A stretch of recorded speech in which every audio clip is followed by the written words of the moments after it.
1. Kekuatan mendengarkan. Lebih dulu banyak orang mengira komunikasi berarti bicara. Tapi Nabi Muhammad justru dikenal sebagai pendengar yang luar biasa. Dalam psikologi, ini disebut active listening. Saat seseorang benar-benar didengarkan, rasa marah atau defensif langsung turun, diganti dengan rasa dihargai. Bahkan musuh pun sering luluh hanya karena beliau mau mendengarkan dulu sebelum berbicara. 2. Bicara sederhana. Pesan mengena. Beliau tidak menggunakan kata-kata rumit. Semua disampaikan dengan jelas, singkat, dan mudah dipahami.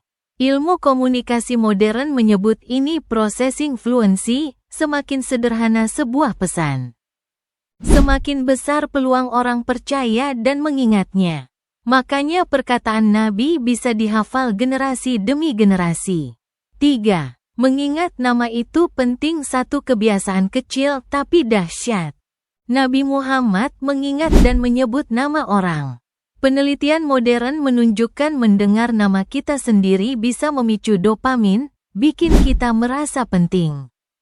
Dengan menyebut nama, beliau membuat lawan bicara merasa dihargai secara pribadi. 4. Senyum itu senjata persahabatan. Nabi Muhammad dikenal selalu tersenyum. Ilmu psikologi sosial membuktikan senyum menular, memicu orang lain ikut bahagia dan lebih percaya. Bahkan dalam negosiasi, senyum tulus bisa meningkatkan kerjasama hingga 30%. Senyum beliau bukan basa-basi, tapi strategi sosial yang hangat. 5. Tidak pernah memotong pembicaraan. Dalam banyak riwayat, Nabi membiarkan orang bicara sampai selesai, bahkan jika tidak setuju. Penelitian komunikasi menunjukkan interupsi justru bikin orang menutup diri. Dengan tidak memotong, beliau membuat orang merasa dihargai, sehingga lebih siap menerima pesan setelahnya. 6. Menyesuaikan bahasa dengan audiens. Beliau selalu menyesuaikan cara bicara dengan lawan bicara. Kepada petani, beliau pakai perumpamaan tentang tanah. Kepada pedagang, beliau pakai contoh bisnis. Dalam psikologi modern, ini disebut audience design. Pesan jadi lebih mudah nyambung karena memakai bahasa yang familiar. 7. Lebih sering bertanya daripada menggurui. Daripada berkata langsung, "Jangan lakukan ini," beliau sering bertanya dengan cara yang bikin orang berpikir. Metode ini mirip Socratic Method. Penelitian menunjukkan kalau seseorang sampai pada kesimpulan sendiri, pesan itu lebih melekat di otaknya. Nabi Muhammad membimbing, bukan menggurui. 8. Tetap tenang di situasi panas. Bayangkan dihina di depan umum. Kebanyakan orang akan marah, tapi Nabi tetap tenang. Psikologi menyebut ini affect labeling, dengan mengontrol ekspresi emosi. Kita juga menurunkan ketegangan lawan bicara. Tenang bukan berarti lemah, justru menunjukkan kendali diri yang kuat. 9. Bahasa tubuh yang menyambut.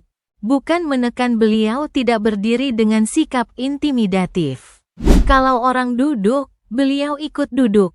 Kalau orang bicara pelan, beliau ikut menurunkan suara. Ini disebut mirroring dalam ilmu komunikasi. Dan terbukti meningkatkan rasa kedekatan tanpa sadar. 10. Bercerita. Bukan hanya memberi aturan daripada sekadar bilang, "Lakukan ini." Beliau sering menyampaikan pesan lewat kisah singkat atau perumpamaan. Neurosains membuktikan cerita mengaktifkan lebih banyak bagian otak daripada fakta biasa, sehingga 22 kali lebih mudah diingat. Itulah kenapa pesan beliau hidup sampai sekarang.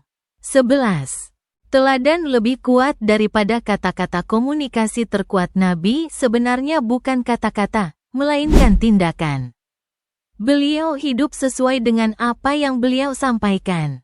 Dalam psikologi sosial, ini disebut modeling. Orang lebih percaya dan terinspirasi dari contoh nyata, bukan sekadar teori. Dari sini kita bisa lihat, komunikasi yang efektif bukan soal bicara paling keras, tapi soal empati, kesederhanaan, dan keteladanan. Prinsip Nabi Muhammad ini terbukti selaras dengan ilmu psikologi modern. Kalau kamu kagum dengan cara komunikasi Nabi Muhammad, jangan lupa tekan tombol like, subscribe untuk video menarik lainnya, dan tulis di kolom komentar, "Aku cinta Muhammad." Mari kita penuhi kolom komentar dengan cinta.